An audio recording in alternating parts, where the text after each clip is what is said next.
అవన్నీ కూడా రివ్యూ చేసినాం. రివ్యూ చేసిన తర్వాత కొన్ని క్రిటికల్ పోలింగ్ స్టేషన్స్ వరకు విజిట్ చేసాం. ఇక్కడ ఏదైతే ఎంట్రీ అండ్ ఎగ్జిట్ పాయింట్స్ ఉన్నాయో వాటిని కూడా కొన్నిటిని సందర్శించడం కూడా జరిగింది.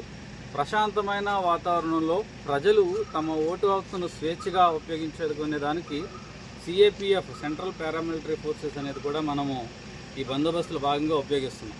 కాబట్టి ప్రజలందరూ కూడా ఈ యొక్క పోలీస్ బందోబస్తుకి సహకరించాల్సిందిగా పేరున రిక్వెస్ట్ చేస్తున్నాం. Thank you. రాబోయే ఎలక్షన్ సందర్భంగా మా గౌరవ రేంజ్ డిఐజీ గారు మరియు పోలీస్ ఎలక్షన్ అబ్జర్వర్ సార్ కూడా రావడం జరిగింది. ఆలగడ్డ అండ్ బనగానపల్లి 2 నియోజకవర్గాలకు సంబంధించిన అన్ని క్రిటికల్ విలేజెస్ గురించి కూడా రివ్యూ చేసి అందరికీ కూడా ఇన్స్ట్రక్షన్స్ ఇవ్వడం జరిగింది. దాంట్లో భాగంగా సార్ వాళ్ళందరూ కూడా ఇప్పుడు లాస్ట్ టైం ఏదైతే ఇష్యూస్ జరిగినాయో ఆ క్రిటికల్ పోలింగ్ స్టేషన్ లొకేషన్స్ ఫిజికల్గా విజిట్ చేసి మాకు ఏం చర్యలు తీసుకోవాలనేది అవన్నీ కూడా గైడ్ చేశారు.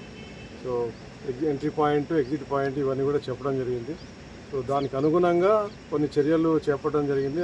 వాటిల్లో ప్రజలందరూ కూడా సహకరించి ప్రశాంతమైన వాతావరణంలో ఎన్నికలు జరిగే విధంగా మళ్ళీ సహకరించాలని కోరుకుంటున్నాను.